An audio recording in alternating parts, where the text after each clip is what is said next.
Hello, my creeplings. I'm back. Dug one out from the mothballs. Like, not like real old, but this movie's... I remember when this came out, I was 18, and I was like all about watching it. I have not watched this movie in 20 years. I forgot how interesting it was. This is Strangeland with Dee Snider. This one... Okay, so it came out in 1998. I was about 18 at the time. Again, I've mentioned this in other videos, and I will go ahead and mention it again. I grew up a metalhead. I still am a metalhead. So Twisted Sister, very much something I was very familiar with. And Dee Snider and all that. So when my metalhead friends saw that this had come out, and it was like a Blockbuster Video or Hollywood Video or Family Video or whatever local, we rented it and watched it. This was actually really cool at the time. Now, I'm going to warn you of a couple of things.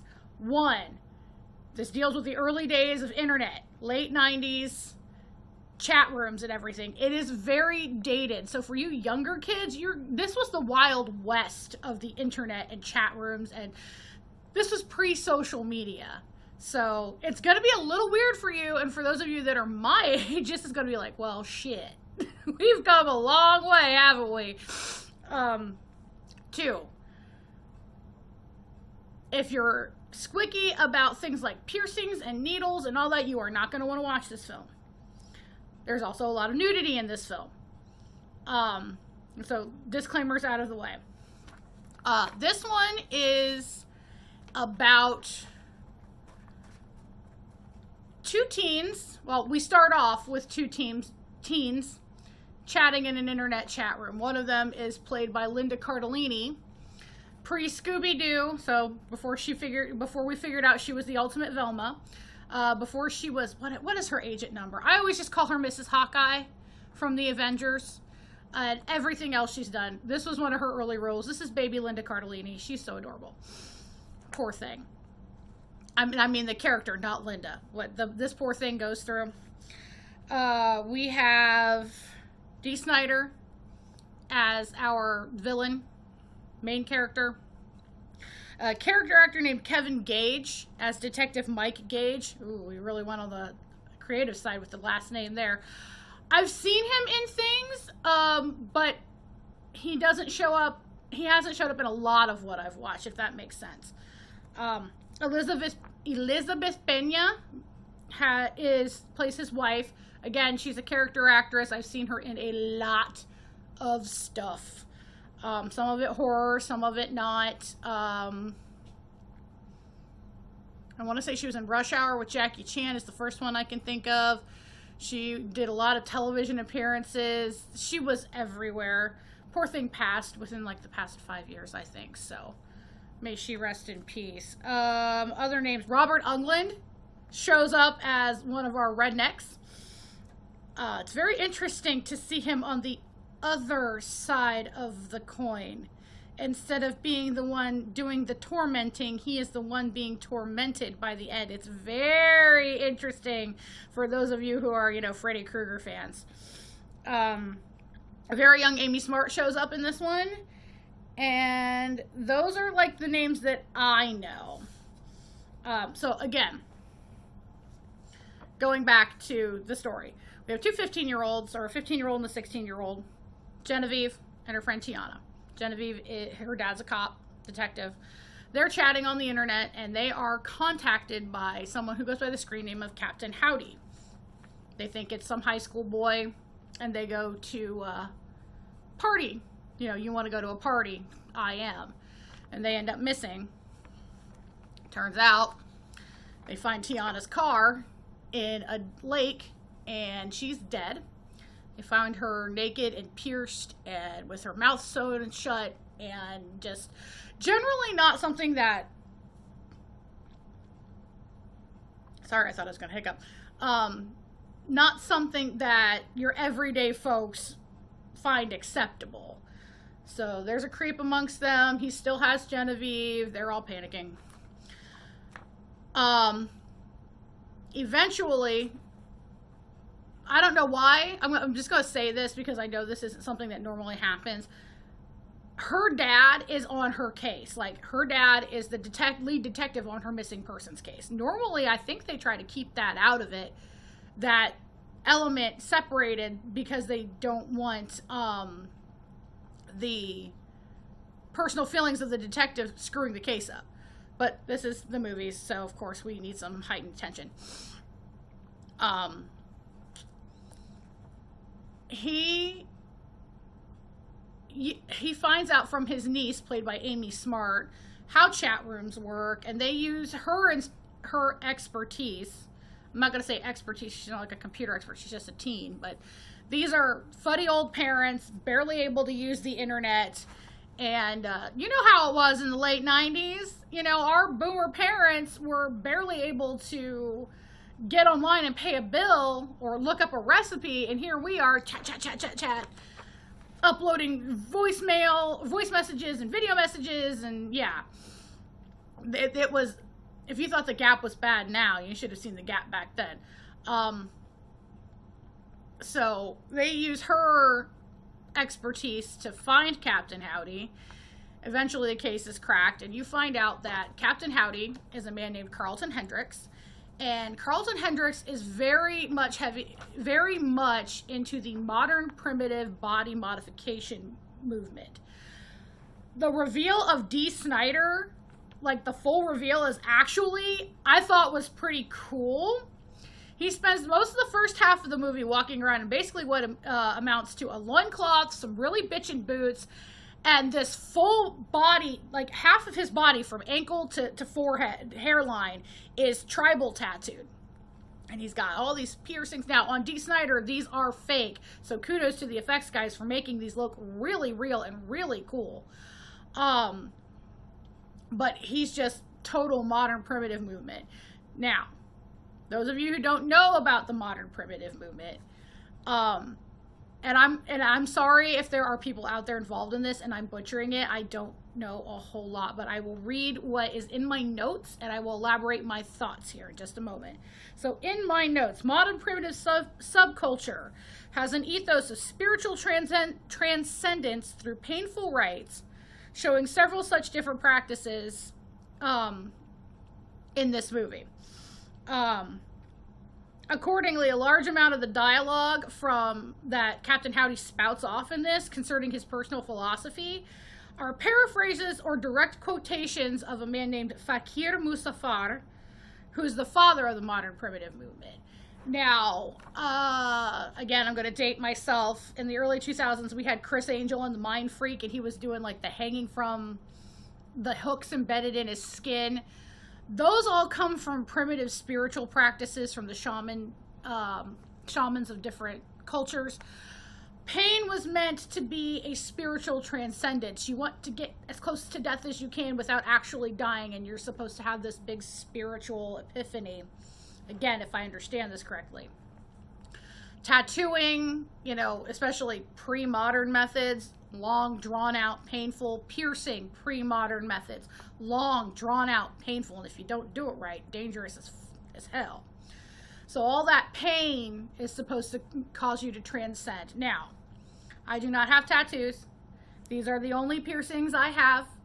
I am not against tattooing. I am not against piercing, but I know my pain tolerance, and I know that when it comes to pain, I do not want to transcend spiritually through pain. I would rather do it through other means.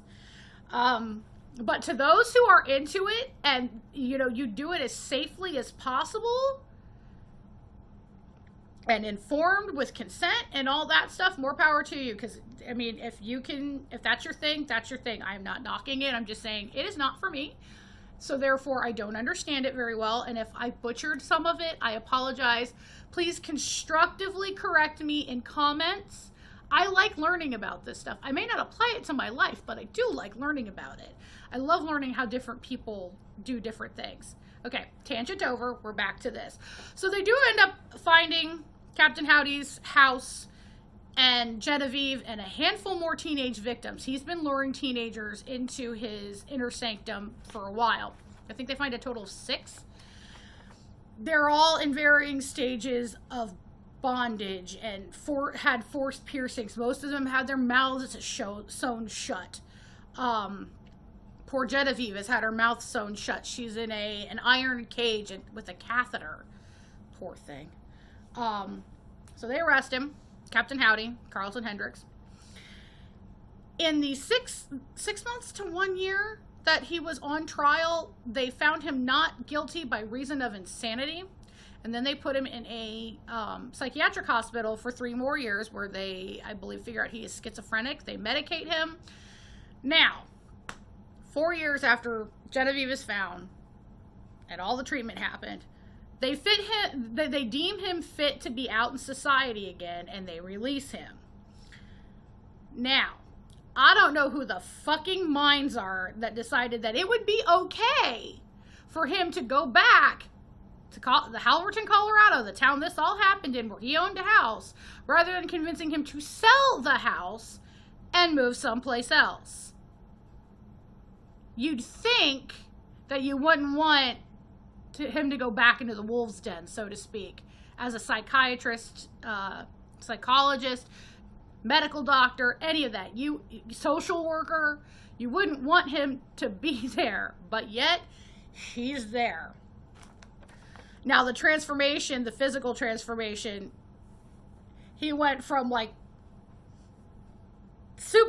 Dee Snider's over 6 feet tall. And with those boots, he was probably 6'5". So super tall, super ripped, but lean. Running around in a loincloth and bitchin' boots, Dee Snider, Captain Howdy, to mousy Carlton Hendricks. Now, he covers the tattoos with makeup on his face. I swear he raided Mr. Rogers' closet, because he's got the chinos and the Oxfords and the button-up shirt and the goddamn cardigan, the whole 9 yards. But they didn't make him cut his hair, so he's got this ponytail back here that just, honestly, it looks like a bad wig, and I think it was because when he's Captain Howdy, he's got this super magenta pink, berry-colored hair, and then this longer Carlton Hendricks meek mild man hair is auburn. Excuse me again. Something going on in here. So he goes back to his house like an idiot. Somebody let him back like an idiot. Well, the entire town is all, protesting and fuck you. And this is where we get our first glimpse of Robert Englund as not Freddy Krueger. I meant to say that the other way. As, vindictive redneck. We don't want you in our town. And then there's also a woman who is part of the Spiritual Coalition for Moral Righteousness. And, the news is there. There's words exchanged, the whole 9 yards. Carlton's just trying to live a quiet life with his medication and trying to get on with his life, which I, feel bad that he wasn't able to do that. But a couple nights later, something like that. There's not much time that passes between him getting released and this incident happening where, okay, I've got to look this up a second. Robert Englund's character's name is Jack Roth. Jack Roth's daughter doesn't come home on time, and he automatically jumps to Hendricks has her, and they do the vigilante thing. Now, again, I'm wondering what dumbass was in charge of this. Okay, so they've got local cops watching the house, watching Hendricks' house. Fucking Detective Gage is the one watching the house the night that the vigilantes come for him. So, of course, he's fucking ignoring it. They take him out of town and they hang him on a tree. They think they've killed him. Storm starts up, so they cut and run. Turns out they didn't kill him. He was that close. Tree branch that they hung him on broke, and because his medication was lost and destroyed, he hadn't taken it because of this. Captain Howdy just snapped right back into place. Now we have Captain Howdy. And he did not have the daughter, by the way. She was off fucking her boyfriend in a motel and fell asleep, which is why she was late coming home. So, yeah. This could have been avoided if these stupid rednecks hadn't jumped to fucking conclusions. So Captain Howdy snaps back in. The schizophrenia is not being controlled by the medication. And we have chaos start to ensue. Captain Howdy kidnaps Jack. After, I don't know if he actually killed Jack's wife, but it's a very interesting. He uses her as like a full body puppet to fool Jackson, and it's fun to watch. I'm gonna say I had a chuckle, but I got a black sense of humor. So he gets Jackson. He gets the woman, the Christian Coalition woman. Her name is Sunny. And I started picking up other victims too, and he's doing the same shit, the forced body modifications and all the torture. Because if you're not into it, that level of pain, forced pain, would be torture. And he gets Genevieve again. So he taunts Detective Gage via the internet, and we just have a showdown. We have a hunt down and a showdown. They eventually find the victims, but they don't find Captain Howdy.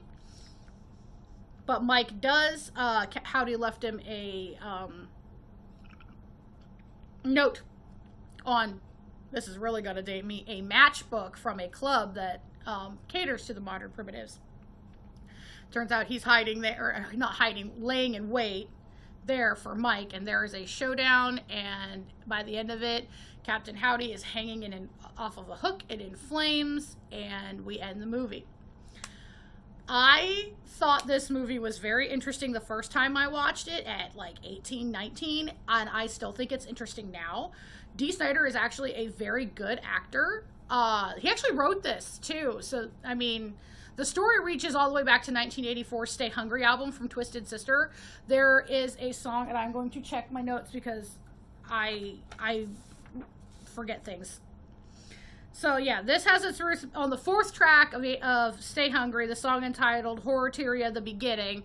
So Captain Howdy shows up in that. In that song, he's a sadistic child murderer. But the roots of Captain Howdy show up as far back as 1984.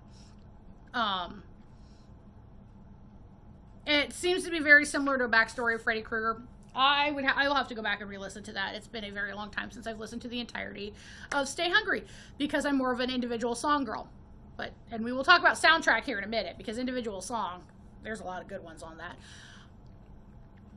So Dee Snider had this gestating since 1984, and then this movie was written. He wrote this movie and they made it, and it was really great. If you are, like I said, if you're squicky about medical procedures, piercing, I'm kind of, like, most times I'm not, but every once in a while I'll, like, watch somebody, needle through the nipple or something getting a piercing, and I'm like, ooh. My big squick is eyes, and if they would have showed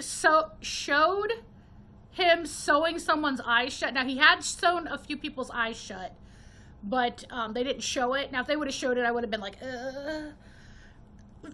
very little squicks me out in a horror movie, probably because I've watched so many of them before. And my logical brain is breaking that down via what I know about effects. So to me, it sometimes doesn't register, but sometimes, like the eyeball stuff. There's a couple movies I want to watch, but because I know there's eyeball stuff, I'm kind of putting them off. And we will address that if I ever do get around to getting over my eyeball stuff, or at least willing to deal with my eyeball squick. But if you're squicky about that, I would not watch this film. If you're interested in seeing how Dee Snider is as an actor, or watching Robert Englund on the other side of the coin, as the tormentee, not the tormentor,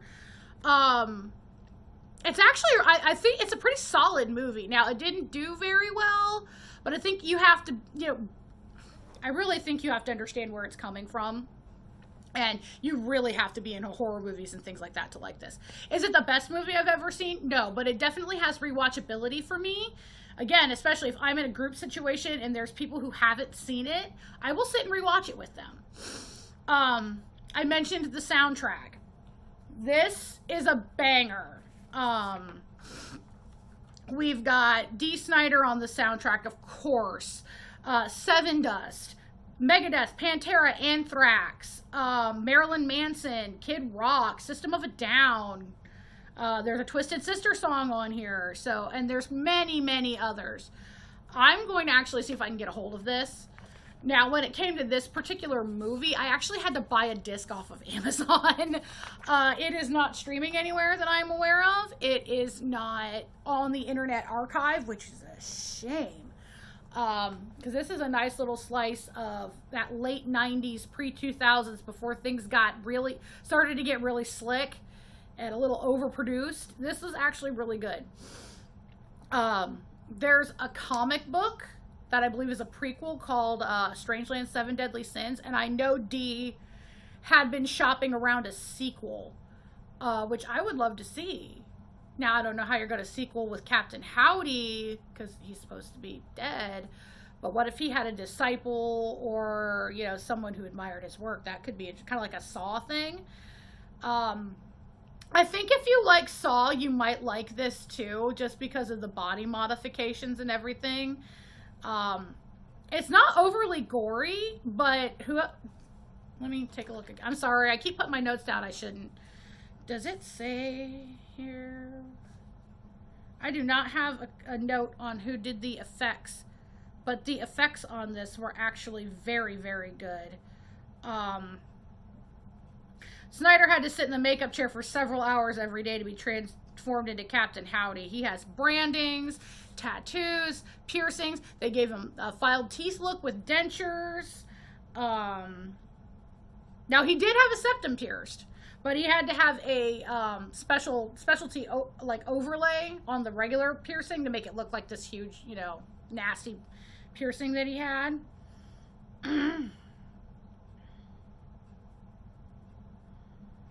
But yeah, I don't have a note on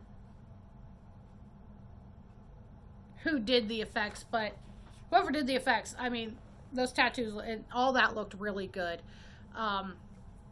So, 1998 Strangeland starring Dee Snider. I would highly suggest this one. I would, if you can track it down, I would definitely have a metal movie night. You could pair this with Trick or Treat from the 80s, otherwise known as Ragman. If you want to do a double feature, I can't think of too many off the top of my head right now, but I'm sure there's more. I just would have to think of them. So, yeah, definitely worth a watch, especially if you're a Dee Snider fan, a Robert Englund fan. If you want to see what young Linda Cardellini started out doing, if you're kind of interested in that internet chat room of the late 90s, I would highly, highly suggest this one. So, I'm going to go grab a snack, probably watch another movie, because I'm on a roll today and I really want to keep going. So on that note, I'm going to say a good night, my creeplings, and I'll see you next time. Bye.